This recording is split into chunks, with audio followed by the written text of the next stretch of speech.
Oi pessoal, sejam bem-vindos à segunda temporada do podcast No Mundo do Vinho. Eu sou o chefe Nicolete. Eu sou o sommelier Gabriel Moser. E aqui nós vamos falar de vinho sem complicação.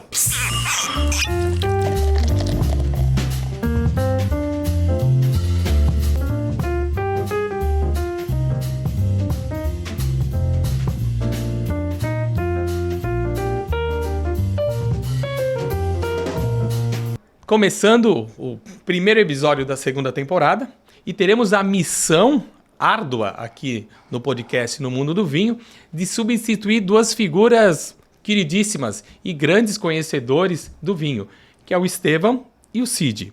No lugar do Estevão estarei eu, esse vosso chefe de cozinha, um ralador, um trabalhador da cozinha, do universo culinário. Já cozinhei um pouco aí pelo mundo, já provei muita coisa, já bebi alguns vinhos, não tanto quanto o nosso nobre colega Gabriel. Mas vamos tentar ter a missão árdua de substituir esses dois queridos à altura, não é, Gabriel? Exatamente, chefe. Na verdade, a missão minha é ainda mais difícil. A minha missão é substituir o Sidney, que é o sommelier da Decanter. A Decanter é uma empresa que tem mais de 20 lojas pelo Brasil e é uma importadora que nasceu aqui na cidade de Blumenau e hoje em dia representa grandes marcas, marcas deles, até nacionais, né, Gabriel? Sim, a Decanter são 25 lojas já no Brasil. 30 lojas, segundo a Heloísa, até o final do ano, que foi fundada aqui na cidade de Blumenau, de onde nós falamos. A gente está aqui no estúdio da Rádio Mix, em Blumenau, dentro da Vila Germânica.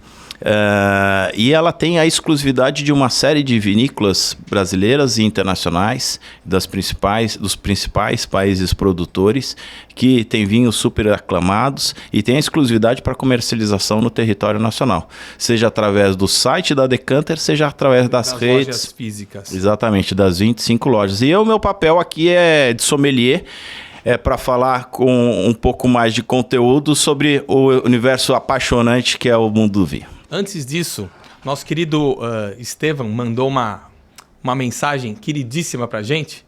Vamos dar uma assistida, uma ouvida nessa mensagem que ele mandou.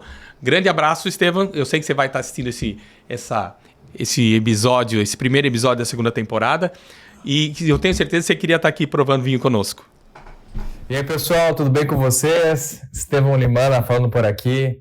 Satisfação estar de volta aqui nesse podcast que eu tanto amo, a este local de conteúdo, de propagação de conhecimento que foi tão bom para mim nesses últimos tempos e que tenho certeza que vai continuar sendo por muitos e muitos anos. Primeiramente, quero deixar o parabéns aí aos novos dois hosts do podcast do Mundo do Vinho, ao chefe Marcos Nicolete, um profissional espetacular, tem um conhecimento aí desse mundo do gastronômico excepcional, ainda precisa aprender a fazer pato laqueado, é um prato que ele ainda está penando, né? Tem que fazer e vai me convidar, tenho certeza disso, mas é um cara que vai somar muito a este projeto. E também ao meu outro grande amigo, Gabriel da Moser Cristais, que é um cara inteligentíssimo, tem mais de 3 graduações, já viajou o mundo todo, é um dos apaixonados pelo mundo do vinho também, com os seus cursos, suas formações, e tenho certeza que esse podcast só tem a crescer.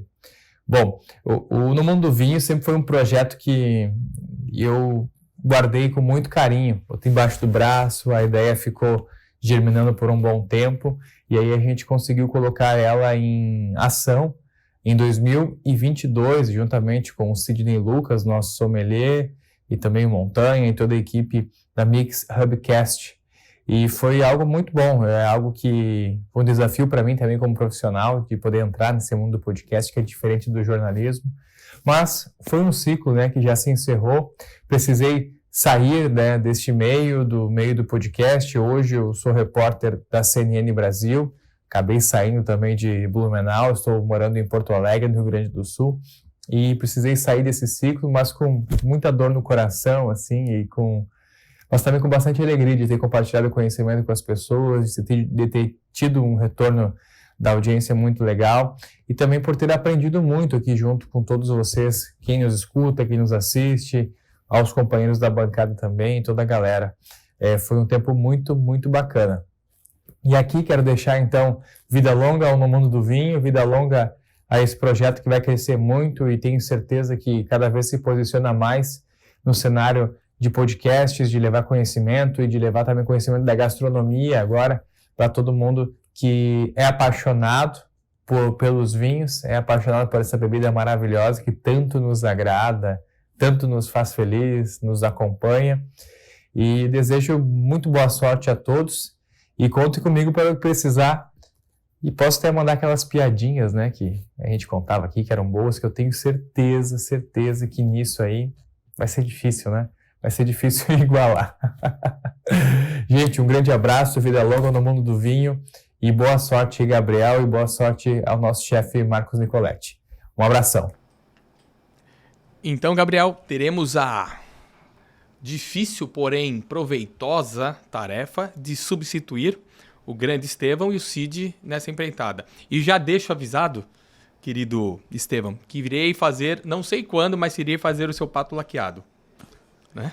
Obrigado pela mensagem, Estevão, é muito bom, é uma grande alegria a amizade que a gente fez aqui em Blumenau e será uma honra muito grande participar do programa do qual você lançou aqui no nosso podcast. Legal, vamos lá, vamos começar um pouco nossa brincadeira, Gabriel, falando primeiro outra coisa, como você começou sua carreira, sua história no mundo do vinho? Chefe, antes de começar esse bate-papo, o que você acha da gente abrir esse rótulo?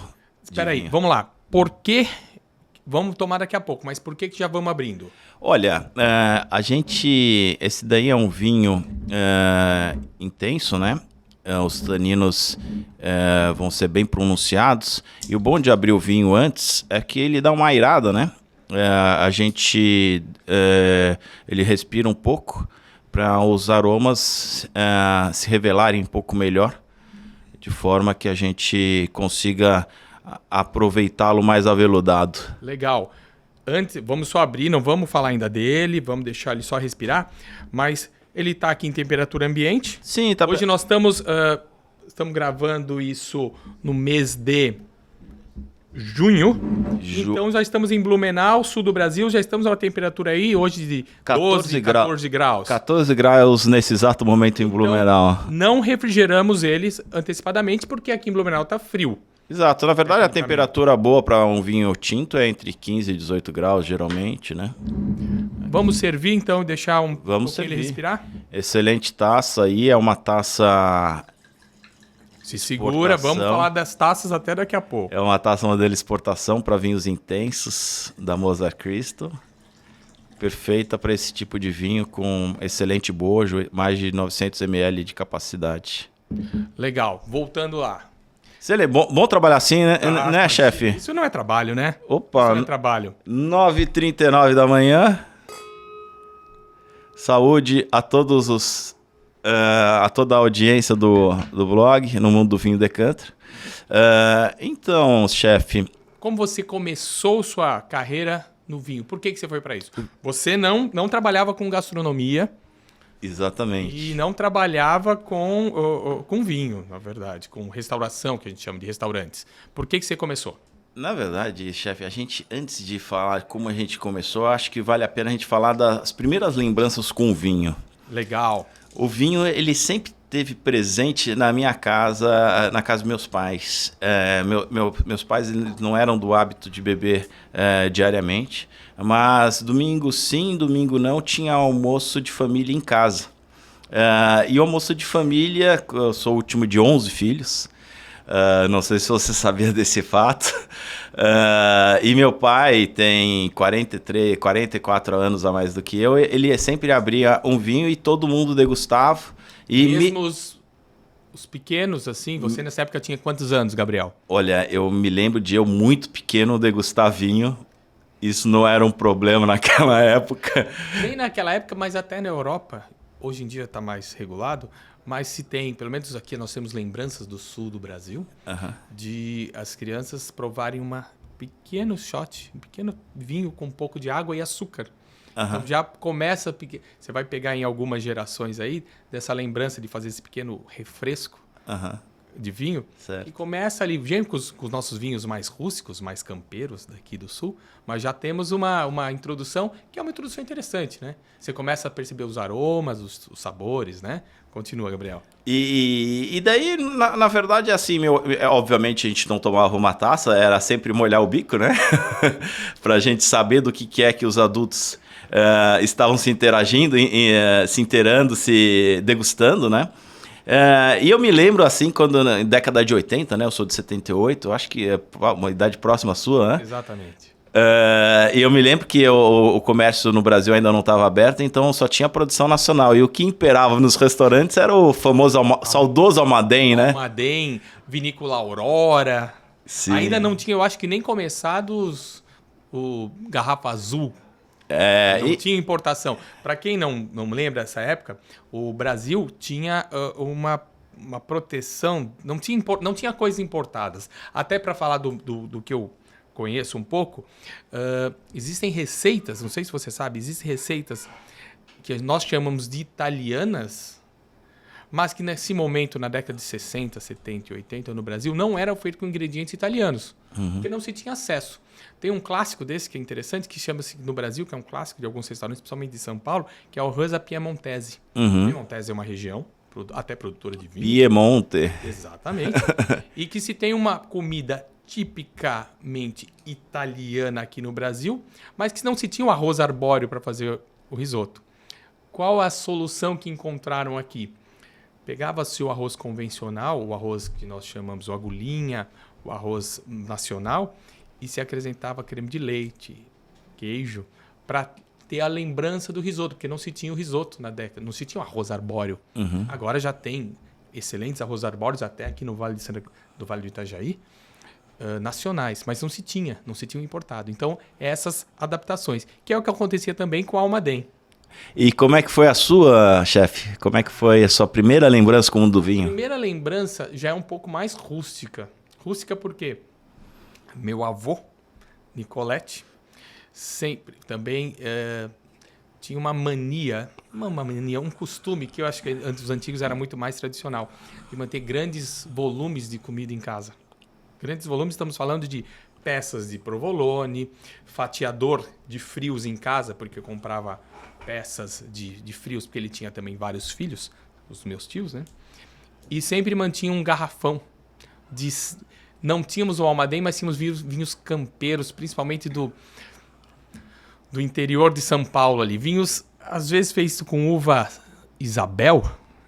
Vinhos, hoje em dia, não tão indicados aí. Não são vinícolas, não são uvas viníferas. Eram uvas de mesa que, na falta de ter uvas de qualidade, se processava com vinho dessa maneira. Então, é um vinho um pouco mais rústico. Sempre mantinha um garrafão lá e ele era mensalmente trocado. São pequenas doses em todas as refeições. Perfeito. O começo da sua vida com a gastronomia e com vinho veio junto, não? Eu acho que com vinho de qualidade foi um pouco após, assim. A gastronomia na minha vida entrou de uma maneira interessante. Mesma coisa. Olha que história interessante. Minha avó paterna, a mãe do meu pai, apesar de ter vários filhos, cozinhava muito mal. Sabe aquela assim? A minha avó cozinhava bem. Terrível, terrível. Fazia comida, não tinha todo esse apreço para fazer comida.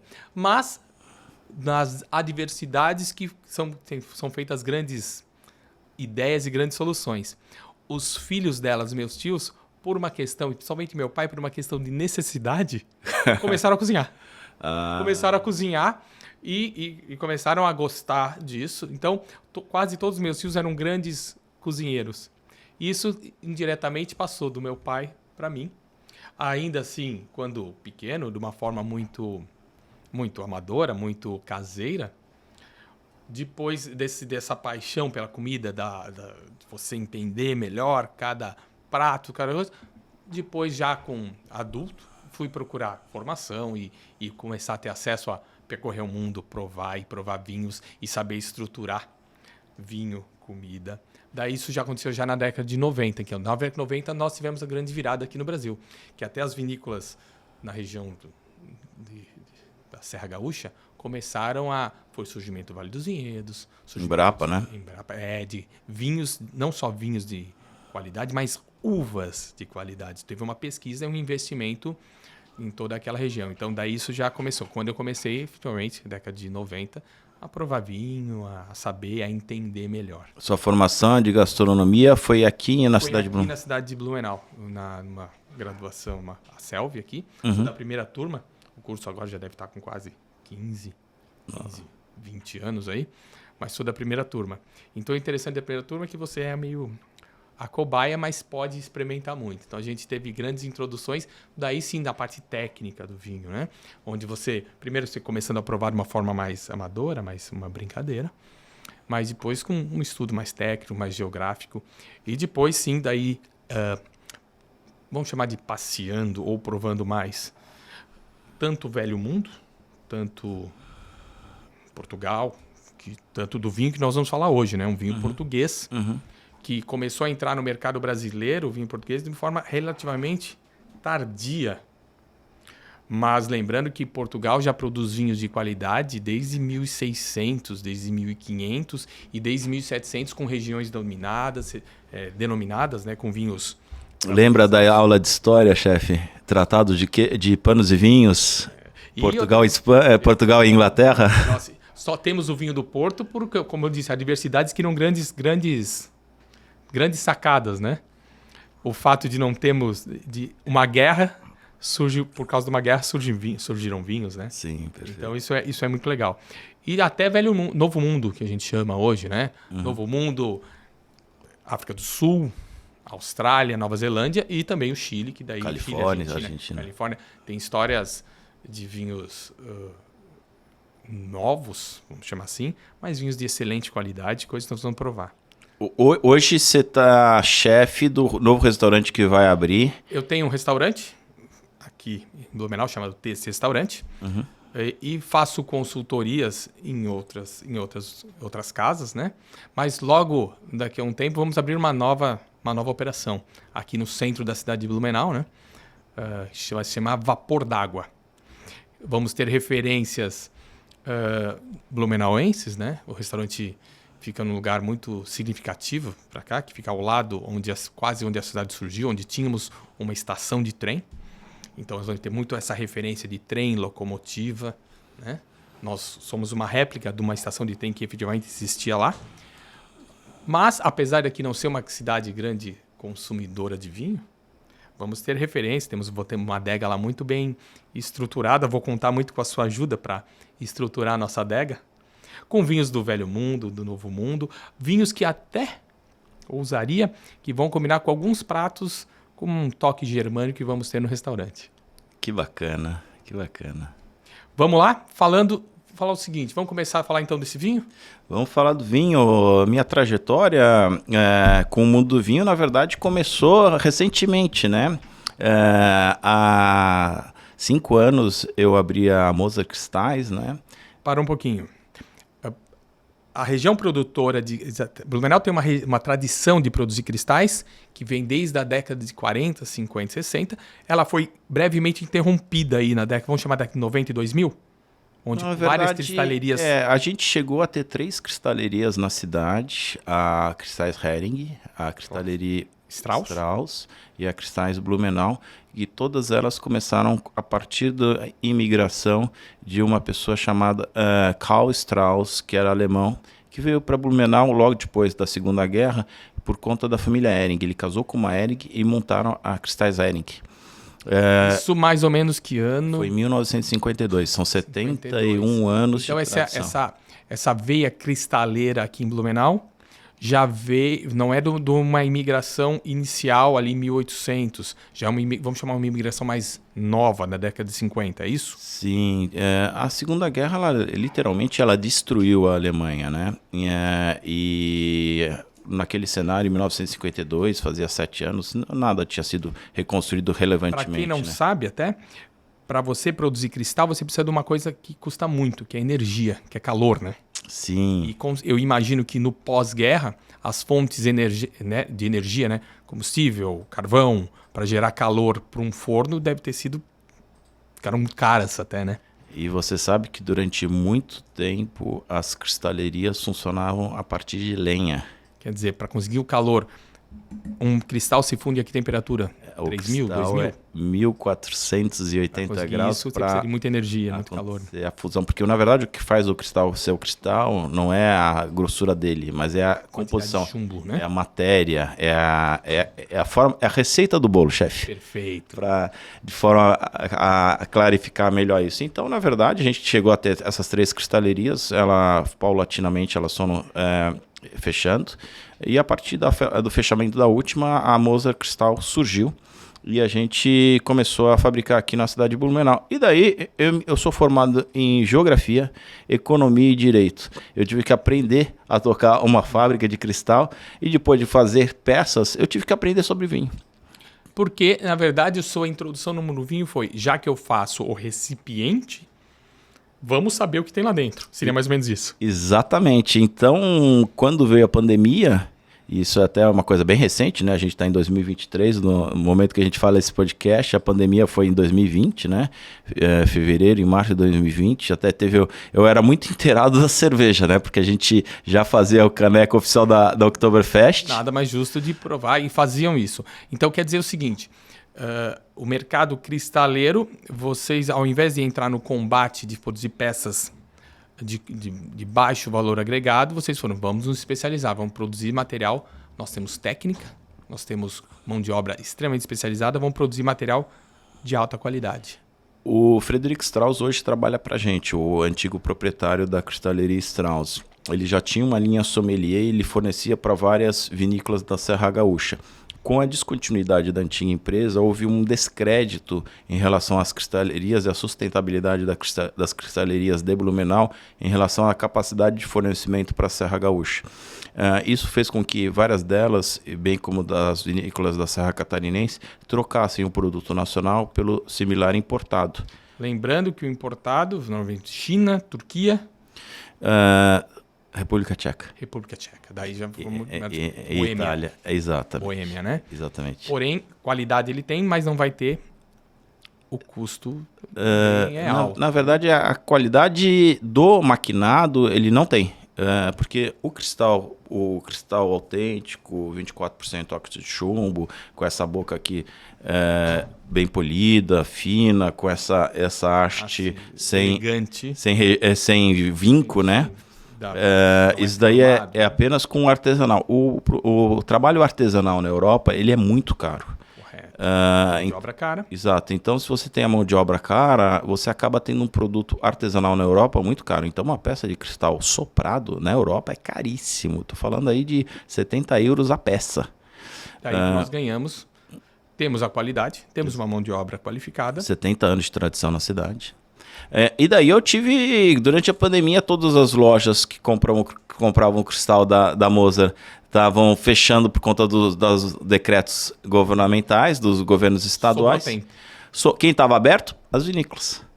E daí eu comecei quase todo final de semana eu pegava o carro de Blumenau, ia até Bento Gonçalves. E bater na porta deles, vender e provar. Levava uma caixinha da Moser, tirava a taça, pedia o melhor vinho, e daí eles olhavam assim a taça. Nossa, de onde vem isso? Então eu que faço.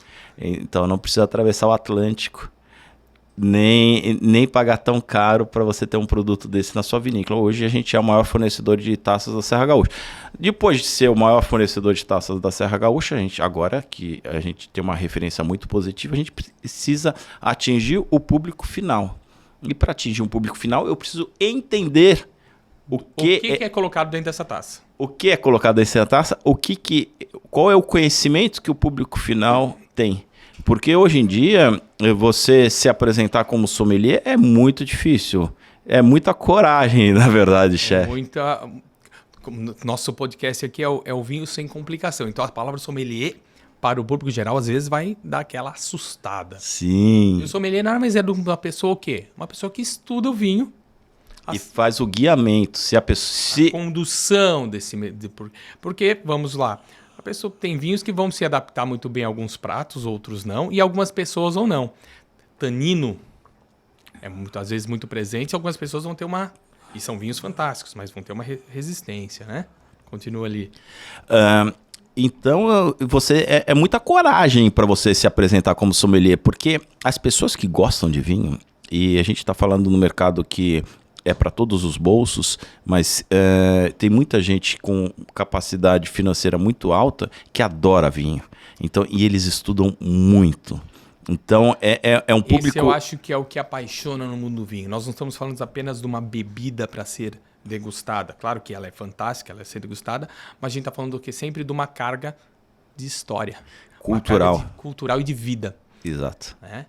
Tem alguns livros, a gente pode dar excelentes indicações, mas A Guerra e o Vinho, você já deve ter lido, fantástico, que mostra que alguns prisioneiros no campo estavam presos no campo de prisioneiros e queriam beber vinho de qualidade. Todo um mercado para conseguir beber. Quer dizer, mesmo numa extrema adversidade, sim, a pessoa conseguiu beber. Assim como numa adversidade, você foi estudar. Exato. Foi estudar e beber vinho. E existe 2 certificações hoje no Brasil que habilitam a pessoa a ser sommelier. Uma é a da ABS, Associação Brasileira de Sommeliers, que foi fundada na cidade de São Paulo por um grupo de 4 médicos que não são profissionais do vinho e recentemente... Mas são, com certeza, excelentes e apaixonados. Exatamente. Um deles parece que já deixou a vida da medicina para se dedicar exclusivamente ao mundo do vinho. Acabou sendo um negócio, né? A Associação Brasileira de Sommelier.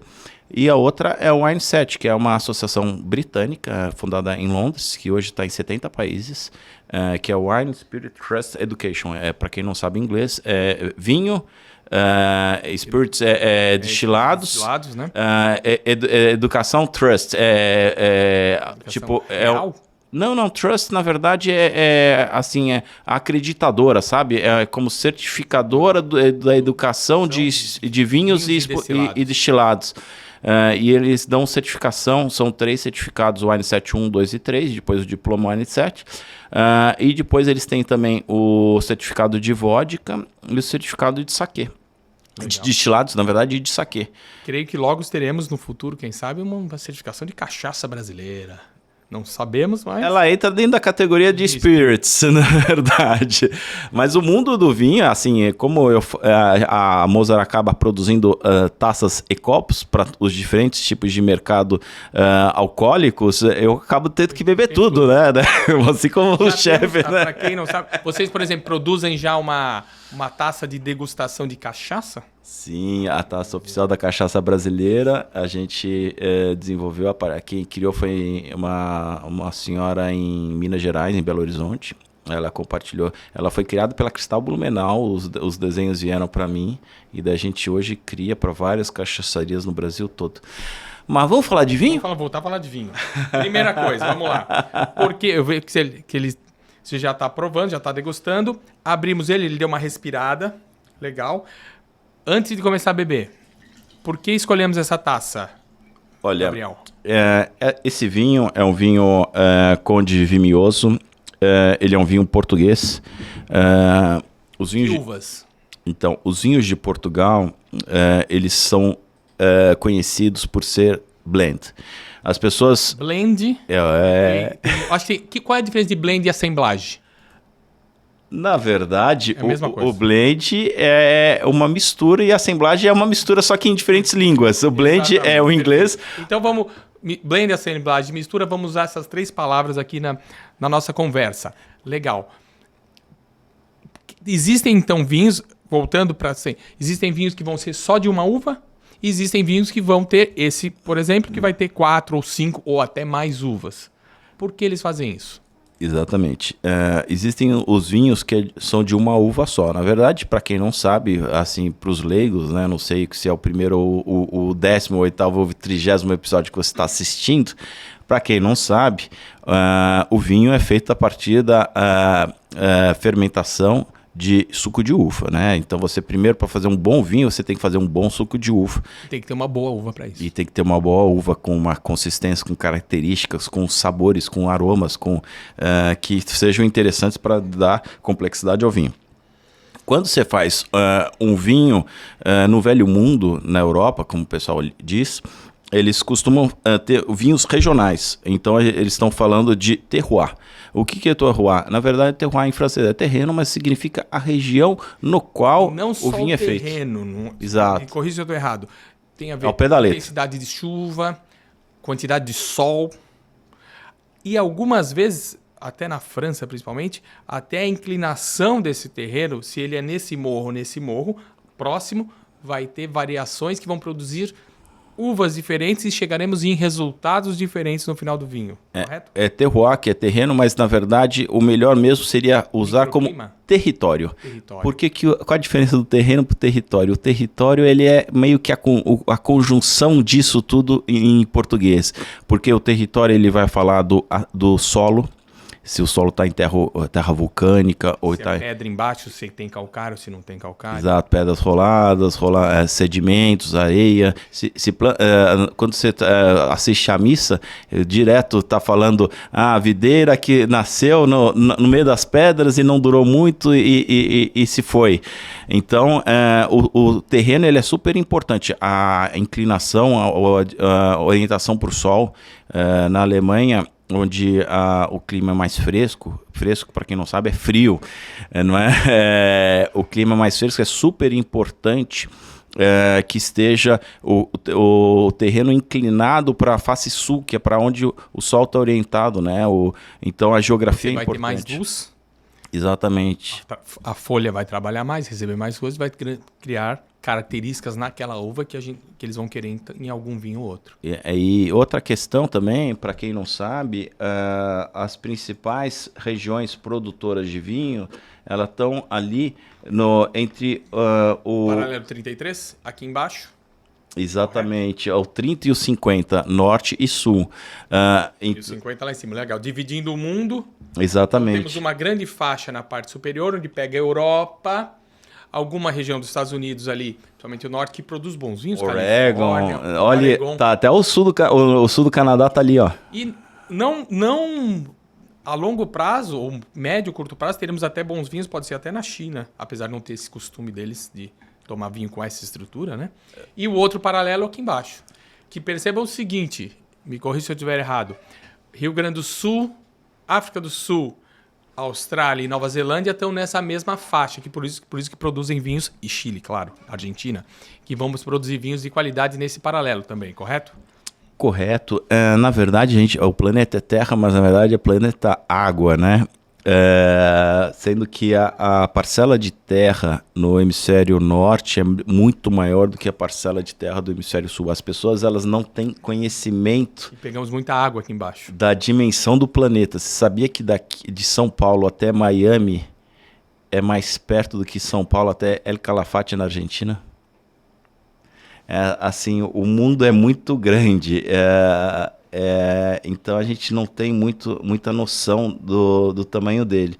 Mas esses paralelos 30 e 50, ali você pega o norte do México, você pega os Estados Unidos inteiro, você pega o Canadá, você pega toda a Europa e você pega a China. Você sabe que a China é um mega do mercado consumidor. Mas ainda não um gigante produtor. Ou ele consome o seu próprio vinho já? Ele já consome o seu próprio vinho. A gente está falando de 2,2 talvez. Depois a gente confere o dado ali. No fato de a gente conferir o dado, ele já mudou na China? Exato. Boa. Mas enfim, que sejam 2,5 bilhões de pessoas. Se 10% disso 5% disso já é maior que a população do Brasil. E se desses 5%, 3% beber vinho, já é muita gente bebendo vinho. Exato. E você tem uma elite econômica na China. Você não é conhecido muito a produção de vinhos nos países árabes, onde está esse polo, porque na verdade é um pecado. Na verdade, você tem alguns pontos ali que eles têm... uma parte do mundo muçulmano não permite o consumo de álcool. Então, você tem todo o mercado... países de vertente muçulmana tem consumo menor. Não que seja proibido, alguns são, alguns não. A maior parte é proibido. Então você pega ali um consumo menor. Apesar de, por exemplo, a Turquia ser um país muçulmano, mas produz grandes vinhos. Sim, é laico. É laico. E produz grandes vinhos até ainda Turquia. Apesar de não ter, como disse, lá o pessoal bebe, separado do Estado de igreja, mas bebem o potencial que eles têm, bebem tecnicamente e produzem, infelizmente, pouco vinho. Mas já Grécia do lado ali já produz muito mais coisa, né? Sim, sim. Não, o Líbano ele é um país laico, de dualidade de religiões, pluralidade de religiões, ele produz excelentes vinhos, o Líbano, ele é conhecido por isso. Mas se você for para a Arábia Saudita, Jordânia, embora eles estejam nesses paralelos que a gente citou, o Egito, a produção de vinhos é irrelevante. E você tem nesses paralelos também no hemisfério norte, você tem o Himalaia, que acaba destruindo qualquer possibilidade de fazer qualquer coisa. Exatamente, de fazer uma videira. De fazer uma videira. Subindo montanhas. E além disso, você tem um deserto forte, muito seco, Gobi, você tem o Kalahari, enfim, é muito, muito remota a possibilidade de você fazer vinhos. E já na parte sul, você está com a Austrália, toda a Nova Zelândia, a Tasmânia, que é um território australiano, que tem vinhos espetaculares. A África do Sul, que recebe um ar gelado vindo da Antártida e mantém os vinhos, as vinícolas, a vinha fresca, como a gente falou, uma boa parte do ano. E você teve uma colonização francesa de franceses fugidos de guerra de religião da França, que fundaram Franschhoek, que é uma cidade que é origem francesa, esse Frantz não é à toa. Sul, que era uma região de boiers, uma região de ingleses, holandeses. Sim, ele ali perto da Cidade do Cabo, a 100 quilômetros mais ou menos, você tem Stellenbosch e Franschhoek, que são espetaculares. O pessoal conhece muito por uma variedade que é o Pinotage, mas só que é a uva que se adaptou naquele terroir. Mas que não é a melhor uva. Você sabe que todo mundo tem, principalmente os turistas, tem a África do Sul como Pinotage, que é uma mistura. Vou defender, porque eu bebi excelentes Pinotage lá. E muito baratos e de excelente qualidade. Mas tem coisa melhor. Sim, existem varietais que são espetaculares, que desempenham muito melhor. Até se for um sommelier mais entendido e mais graduado, ele pode até olhar torto se você chega a falar Pinotage, porque tem tantas coisas espetaculares. Por exemplo, tem um espumante na África do Sul, Cap Classic, que é espetacular, que é ao sul da Cidade do Cabo. E aí a gente está no Uruguai, Argentina, Chile, Brasil, né, que são 4 países que têm uvas varietais que são aclamados por isso. No Chile a gente sempre fala do Carmené, né, da uva Carmené, que é uma uva de origem francesa. A uva esquecida, né? A uva esquecida. Vamos ter um episódio só sobre isso, calma aí. Teremos só falar.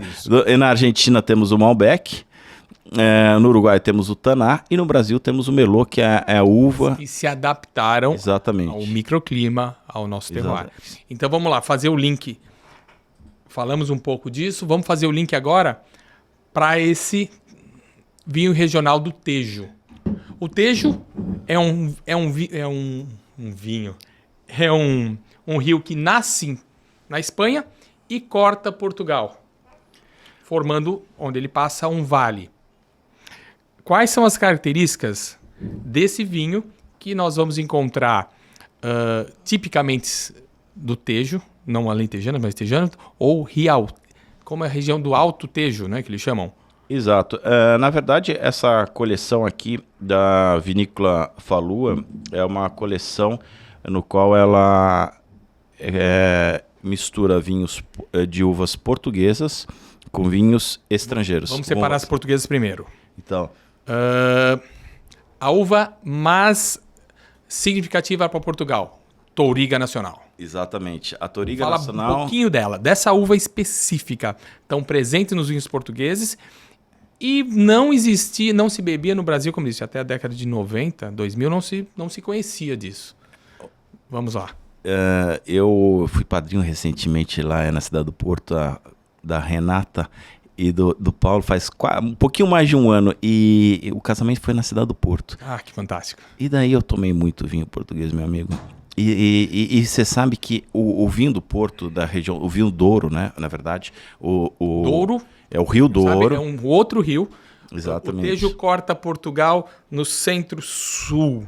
E o Douro não, o Douro está na parte norte, Exato. lá para a cidade do O Porto. Tejo banha Lisboa, o Douro banha o Porto.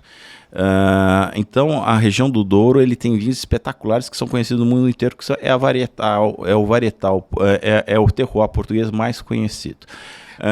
Mas o interessante de Portugal, me corrija se eu estiver errado, Gabriel, ele tem uma variedade de uvas em Portugal que chega a ser absurdo. É o maior país em Variedades ou micro-variedades, vamos chamar em assim. uvas vitiviníferas. Sem dúvida, é uma quantidade absurda. Você pode Vamos chamar assim, cada vila, Sim. cada micro-região vai ter Castela, Castelão, Aragonês, Periquita, e com micro diferenças. E você sabe que o Portugal é um dos maiores consumidores per capita de vinho, já foi o maior. Vinho lá não é bebida, a gente chama de vinho lá é alimento. Sim, como a gente está aqui tomando nosso café da manhã, ali eles é um alimento. Isso é interessante que é o seguinte, diversifica primeiro na qualidade e a população toda beber. Porque o vinho lá, você acha vinhos, vamos chamar de bebíveis, no supermercado por alguns euros. Não vou precificar aqui. Mas já fui para Portugal É muito barato. mais sem dinheiro. Com 3 euros não passamos vergonha. É muito barato. Você tem vinhos aqui que custam absurdamente caro. E lá você compra. Você compra vinhos que aqui custam R$1.200. Você compra lá por 50 euros tranquilamente. Você toma vinhos de 15 euros espetaculares, que aqui são outro mundo. Mas enfim, Voltando para esse daqui. Esse Vinícola Fálua. Vinho. Essa vinícola ela foi eleita a marca do ano da uma revista de vinhos português, mas esse vinho específico é um varietal. Um varietal não, é um blend, é uma assemblage, é uma mistura de duas uvas portuguesas, que é o Touriga Nacional, que é Castelão. E Castelão, que é a uva mais antiga que se tem registro de Portugal. Castelão. Sim, e o Touriga Nacional, uma curiosidade, é que os principais terroirs de Portugal, que é o Douro e o Dão, inclusive, é o mais preferido do português. O Douro é o mais conhecido fora de Portugal, mas o Dão é o queridinho de Portugal. E esses são os vinhos espetaculares, que tem muito Touriga Nacional. Com duas uvas francesas, que é o Cabernet Sauvignon, que é da região de Bordeaux. Legal. E o Syrah, que é do Alto Côte do Rhône. Agora, vamos lá. Para a gente entender a estrutura desse Conde Vimioso. Colheita selecionada. O que eles querem dizer com colheita selecionada? Tem Não é uma classificação oficial, uma colheita que a própria vinícola resolveu dar para isso. Ou tem uma estrutura, colheita selecionada significa isso internacionalmente? Não, internacionalmente não significa nada. Mas a vinícola, com uma fase de marketing, de selecionar os seus próprios vinhos, chama isso de colheita selecionada. Exatamente. Quando você fala de colheita selecionada, ela dá a entender o processo. Perfeito. Não é mecanizado, é manual? Sim. São várias coisas que influenciam na qualidade do vinho. Primeiro, você está na melhor parte do vinhedo, e a melhor parte do vinhedo é onde tem mais sol. Perfeito. E o mais sol ele vai ser impactado pela inclinação do relevo, se é planalto ou se não é, se está orientado para o sol ou se não está. Outra coisa é se a colheita da uva é feita à mão, diferente de máquina. A máquina é sempre mais brutal. A máquina vai recolher graveto, folha que não precisava e não tratar com todo o carinho esse cacho. Já a manual custa um pouco mais, mas ela é feita com mais cuidado e o processo de você transportar, embalar, deve ser mais cuidadoso. Exatamente. E além disso, até a cesta que você carrega após colher vai impactar, porque se você começa a pôr muito peso, muita uva... Já vai fazendo um pré-esmagamento antes do momento. Exato, a fermentação começa na cesta. Claro que a gente está falando que, para quem às vezes não está iniciando no mundo vinho, o processo de colheita ele é muito curto, você tem algumas semanas do ano, por isso que tem uma migração de mão de obra que vai trabalhar aqui, porque você começou a colher, você tem um tempo, uma janela muito curta às vezes, para colher essa uva e já começar o processo de produção do próprio vinho. Exato. Então, essa colheita é feita manual, ela é utilizada pequenas cestas, e daí é feito o desengarce, né, que é a retirada da uva da estrutura de casco, né, porque a colheita é feita cortando os raminhos. E daí você tem o momento de você tirar a uva do cacho. Exato. Se for uma vinícola muito escalar, né? Ela industrial vai fazer isso com máquina. Isso daí não. Processo rápido, porque mão de obra custa, principalmente na Europa, né? Exatamente. Então isso é um trabalho que é feito manualmente. Então é um vinho feito com qualidade, de uma forma artesanal, Mesmo sendo por uma grande empresa, exato, mas feito com um cuidado de uma produção em menor escala. E isso que garantiu a Falua essa medalha de vinícola do ano em Portugal. E ela tem essa linha que ela mistura qualidades das uvas portuguesas com qualidades de duas uvas francesas, que é o Cabernet Sauvignon e o Syrah, que a gente vai falar mais. O Syrah e o Cabernet Sauvignon entram, na sua opinião, lembrando que o enólogo que fez lá, ele tem uma escala que ele quer chegar lá. Por que ele colocou, em vez de só Touriga Nacional e Castelão, por que ele foi buscar o Syrah e o Cabernet Sauvignon? Na verdade, é complexidade, né? Quando você mistura uvas, é que você não está satisfeito com aquelas características que aquela uva apresenta. Para o leigo, vale muito a pena você começar por varietais. O que é o vinho de uma uva só? Porque você vai ter uma resposta, quer dizer, você vai ter mostrar para que aquela uva serve. Exatamente, você vai conseguir identificar o potencial de cada uva. Falando até mais, vamos voltar uma casa no jogo. Claro. E pegar os vinhos que vamos chamar de vinhos, não vou usar essa palavra, mas vou usar assim, os vinhos da entrada, que vamos pegar uns vinhos brancos com uma quantidade maior de açúcar natural. Você pega um espumante clássico muito bebido no Brasil, que é doce naturalmente. Sim, o método, acho. Não só método, mas a uva. Me recorde minha memória. Um espumante feito com uma uva branca. Eles gostam muito do Moscatel, que usa o método Ash, que vai com muita injeção de açúcar na bebida. Então, o Moscatel ela vai ter algumas características que não vão ter esse padrão de complexidade que nós estamos buscando aqui. Sim, ela é a uva mais plana, mais compacta, né? Muito açúcar, simples. Né? Muito açúcar. Naturalmente, na verdade, tem injeção. Adicionado? Não, adicionado, sem dúvida nenhuma. Para chegar no objetivo de álcool, de processos, de preço, né? Lembrando que o açúcar vem do sol e vem do tempo. Quando você não tem isso... Injeção, exato. Mas quando você faz uma mistura, é que você quer buscar potencialidade de cada uva. A Syrah, ela traz um tom de especiarias, traz um tom mais... Canela, cravo... Exato. Spices, como tudo. Exato. Pimenta do reino, assim, especiarias mesmo. Já o Cabernet Sauvignon, ele vai dar uma densidade muito alta, assim como também tem o Touriga Nacional e o Castelão. Ele tem uma densidade alta. O Syrah entrou ali para... Especiarias. Para temperar. Vamos chamar de temperar? Temperar esse vinho de forma discreta. Trazer complexidade aos aromas. Exatamente. Quem vai... E o Cabernet Franc para amarrar os dois. Cabernet Sauvignon. Cabernet Sauvignon, perdão, não Cabernet Franc. E a base dele, feita de Touriga Nacional, a uva mais conhecida. E o Castelão, para fazer um pequeno ajuste aí no meio do processo. Na verdade, você com esse blend, você consegue trazer bastante complexidade ao vinho. O vinho... ele tem algumas características para o público que o aprecia. Quanto mais complexidade, mais ele é valorizado. Existem algumas características que são buscadas pelo público. Uma delas é a complexidade dos aromas. Percebendo aqui, de forma discreta, madeira já aqui. Então esse é um vinho que foi para a barrica.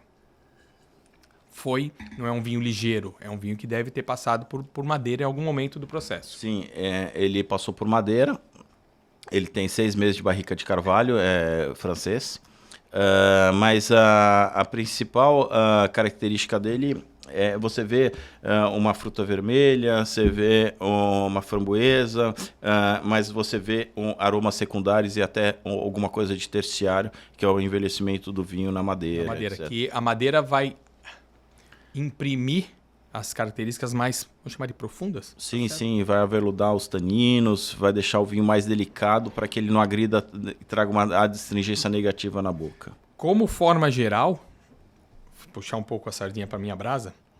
Sardinha não seria bom aqui não, mas se eu puxar para minha brasa, o seguinte, nós sempre vamos trabalhar assim.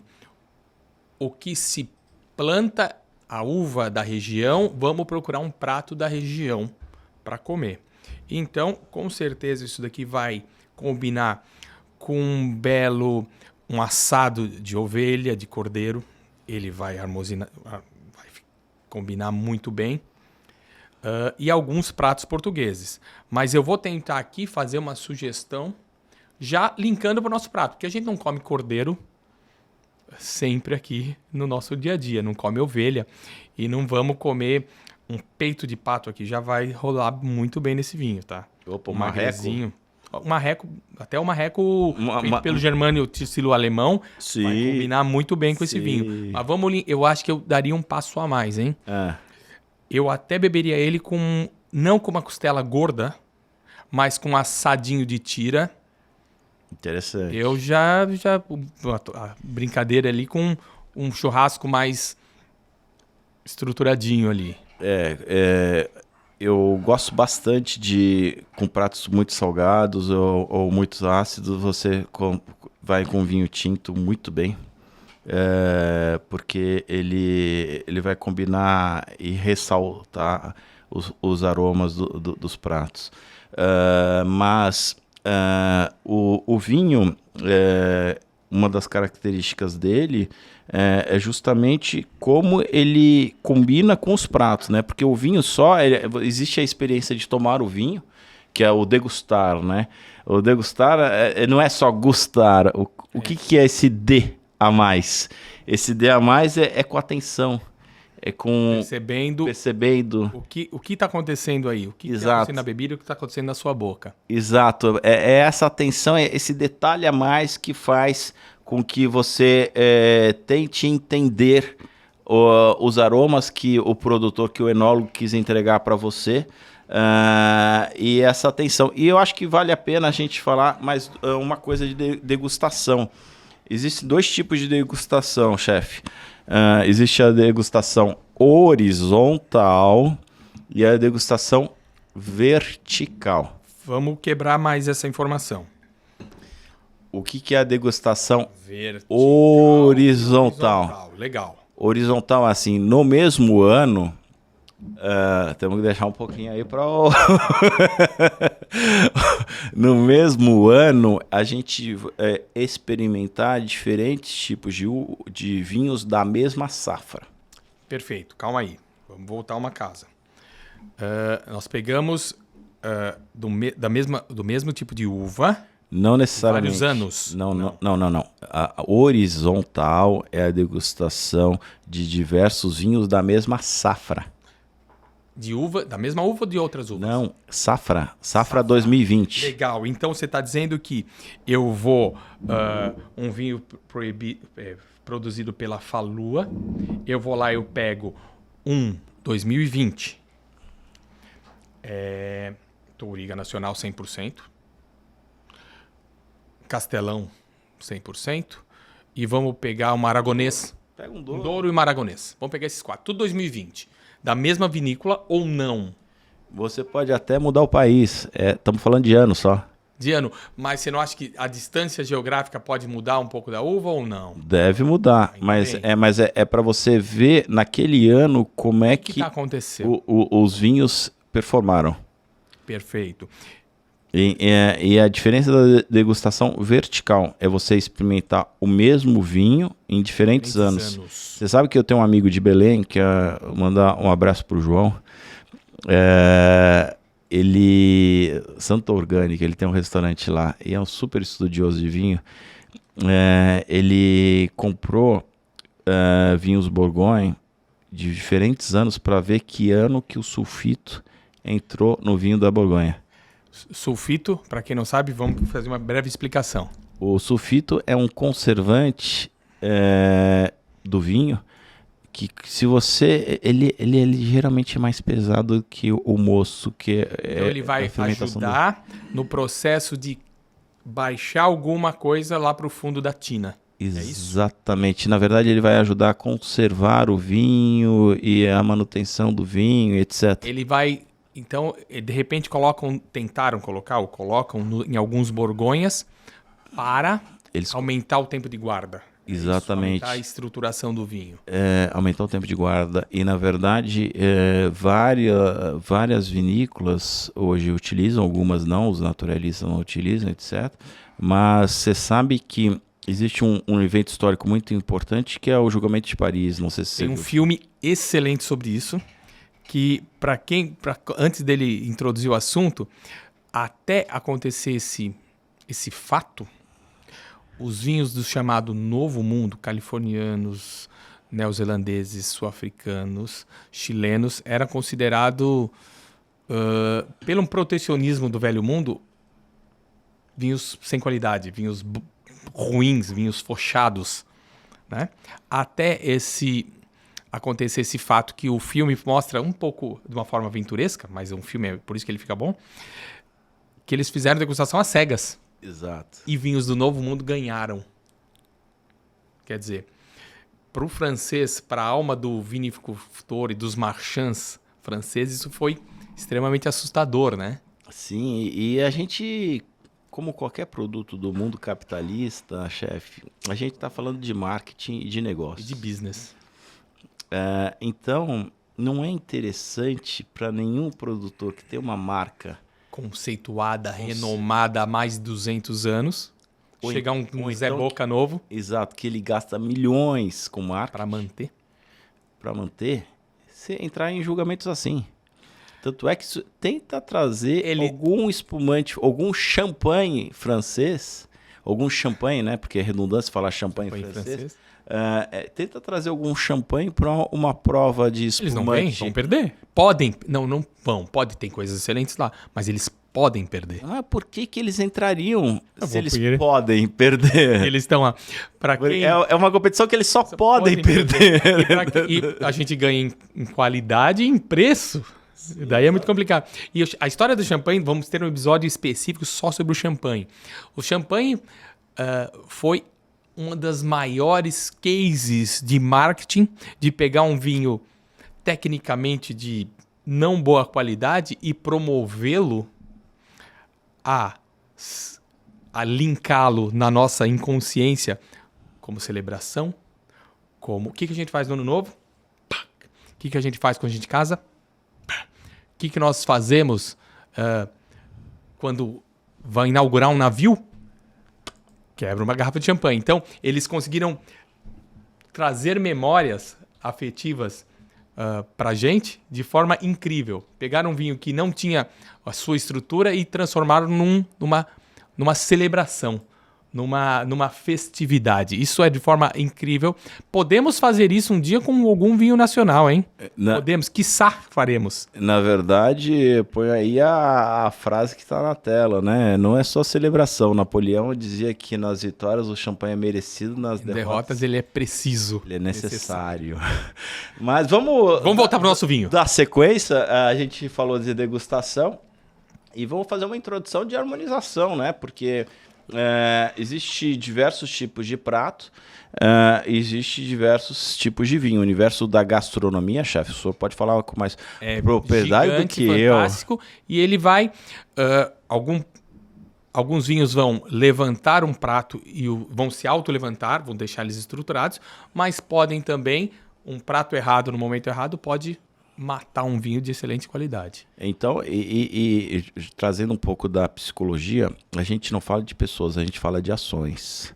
A gente não fala de comidas, a gente fala de características. Exatamente. Eu consigo fazer um mesmo prato de diversas maneiras. Exato. Então, quando a gente fala de vinho de pratos ou até de pessoas, a gente não vai falar do Joãozinho.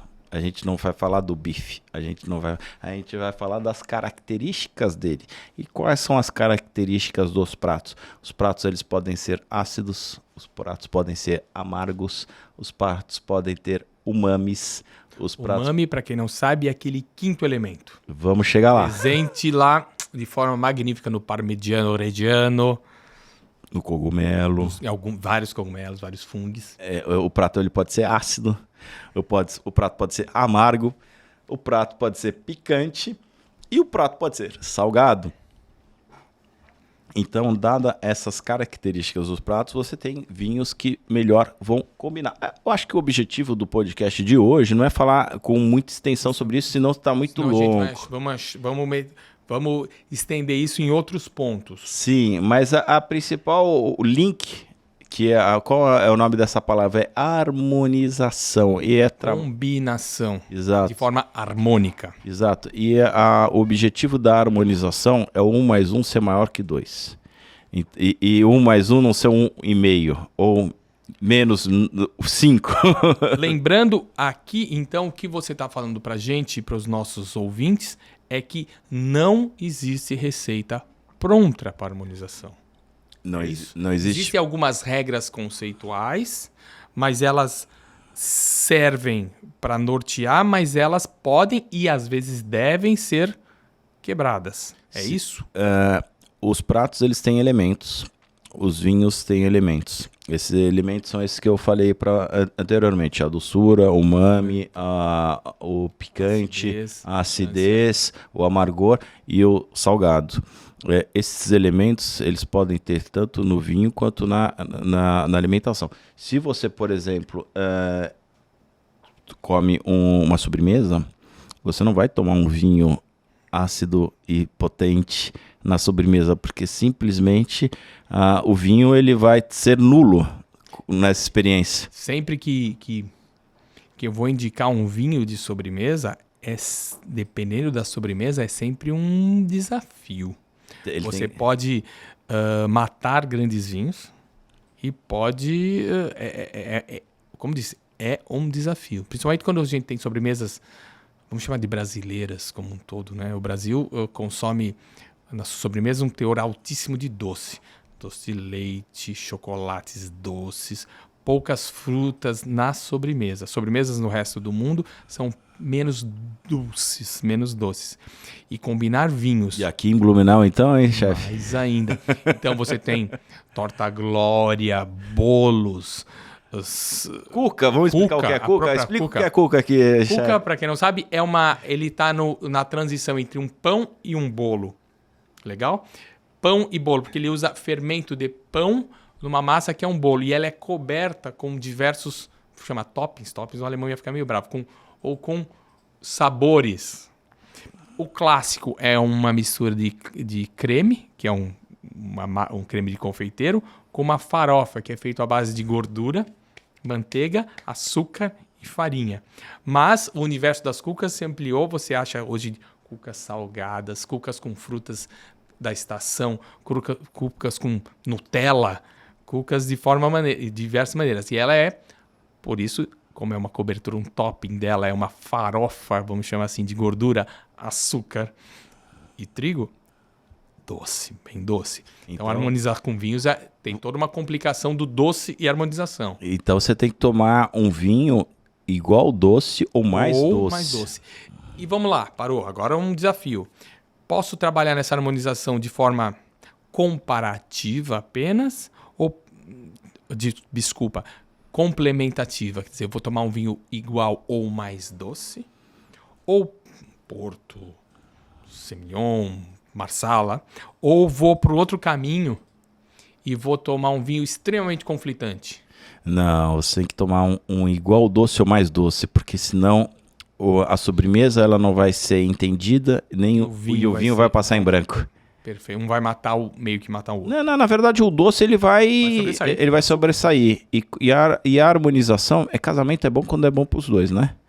Então, quando não é bom para os dois, não é Não é casamento. interessante. Então, como eu disse, as harmonizações são muito complicadas. Né? Então, As sobremesas. A harmonização, ele tem que realçar as características de cada um. Quem sabe por isso a harmonização é mais fácil nas sobremesas, vamos chamar um padrão europeu, que se finaliza a refeição com pequenas porções de alguns queijos e algumas frutas da estação. Ela é mais facilmente desenhada nesse final, pode ser isso? Olha, existem vinhos doces, tanto brancos quanto tintos. Por exemplo, você tem o Sauternes, que é um vinho tinto que já foi... Colheita tardia, Exato. correto? Ou exato, botritizado. Exato, que já foi muito mais caro no passado, hoje não tá, a procura já diminuiu muito. Estamos falando de capitalismo, né? É oferta e demanda. Então vamos fazer o seguinte, no momento certo, no episódio nosso... Vamos falar sobre sobremesa. Vamos falar sobre sobremesa não, mas eu tenho uma surpresa na minha casa, guardada. Opa! Eu tenho um Tokaj Opa, húngaro! 98 Que maravilha! guardado lá. E esse é um vinho botritizado. Sim. Aqui, exatamente. Tá lá bem guardado, tá na adega, tá? Ele como é um teor altíssimo de açúcar, I hope so, eu espero que ele esteja bebível, esteja ainda no seu apogeu, Não, imagino. Com certeza ele não Vamos ele não trazer aqui, regrediu. eu tenho ele já há algum tempo, já, por Mas mais você de tem que 20 trazer anos. um prato também, chefe. A gente vai pensar numa sobremesa que vamos casar com ele, vamos provar que sim. Mas é isso. Eu acho que para o primeiro episódio a gente falou demais. De vinho nunca é demais. Mas Apresentar o seguinte, onde você adquiriu esse vinho? Da onde veio? Quem traz? Podemos falar até o preço, que será um prazer. Nós estamos com um vinho de excelente qualidade e tecnicamente um vinho, vamos chamar ele de um vinho de entrada estruturado, não um vinho caro. Olha, um vinho que eu beberia... ele não é um vinho de entrada. Ele é um vinho... É um vinho já para quem já está no segunda brincadeira. Mas um vinho de entrada não relação a preço, não é um vinho caro. Sim, ele não é um vinho caro. Se você entrar no site da Decanter, ele está por R$ 79,92. Eu não sei como é a questão do frete.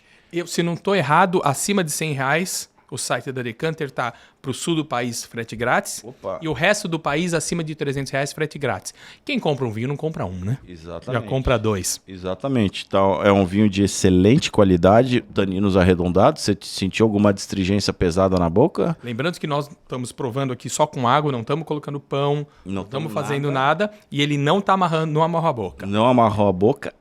Extremamente gostoso, tem uma complexidade muito interessante por conta dessas 4 uvas. Eu consegui perceber a madeira, consegui a presença das frutas. Das frutas, porém não achei ainda, pode ser que... Especiaria, mas vamos, quem sabe numa procura maior a gente vai achar. Um spicezinho no fundo. Eu acho que uma pimenta seria bobeira falar isso? Uma pimenta preta. Um pimenta do reino. Prova, pode ser bobeira, não é pedantismo, mas pensa no elemento e cheiro vinho que você vai achar um pouco sim. Ele está falando aqui, no site da Decanter, ele está falando que está tomar 16 graus. Olha aqui a temperatura que está em Blumenau, 15 graus. Quase. Perfeito! Em alguns meses do ano nós podemos beber vinho. Por isso que existe ar-condicionado em Blumenau. Graças a Deus, a gente poder beber vinho o ano todo, né? Hoje à noite foi complicado, eu tive que pegar, mas enfim. Mas é um vinho de excelente qualidade, R$ 79,92. Não vai ser um vinho que vai te dar dor de cabeça. Vai depois colocar o site da Decanter ali. Sim. Se não tiver na promoção, você vai achar outra coisa muito boa lá no site. Como a gente falou, a Decanter tem um excelente site para vendas online, mas já estão com 25 lojas pelo Brasil. Exato. Vamos falar hoje da loja de Blumenau. Loja de Blumenau, loja matriz, vamos chamar assim, que é onde Sim, tem a loja matriz. Onde ela nasceu. Fica na Avenida Brasil e eu vi aqui no Instagram dela que ela tá com promoção até o dia 24 de junho. Provavelmente este episódio vai ao ar no dia 21, ou seja... Então dá para pegar o restinho dessa promoção. Esse 79 já tá com os 20% ou vai ser colocado depois?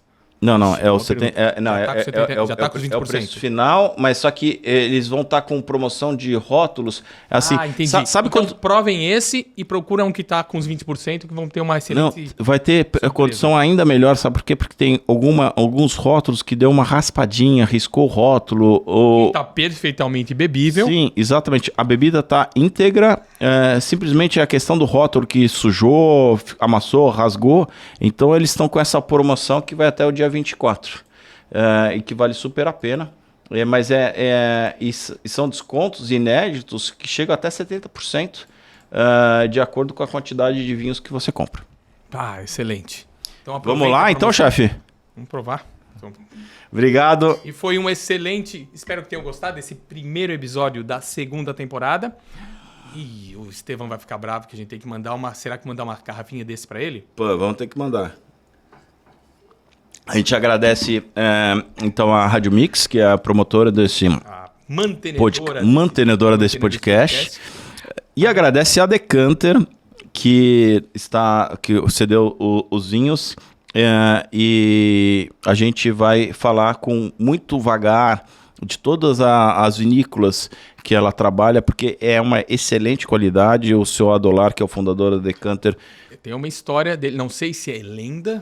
Mas no episódio correto, o vinho surgiu na vida dele de uma forma tanto interessante, que não era o trabalho principal dele. Ele trabalhava numa grande companhia têxtil aqui de Blumenau, e o vinho surgiu e de repente virou um grande negócio da família. Sim, a família toda. Inclusive, sabe que eu estudei alemão aqui no ICBA aqui, e eu fui colega do neto dele, o Felipe Butzke, que é o filho da Heloísa, a diretora executiva do grupo. E é uma empresa extremamente profissional, excelente centro de distribuição, excelentes rótulos e 25 lojas no Brasil, né? Então, tradição aí com muita qualidade técnica. Muito legal.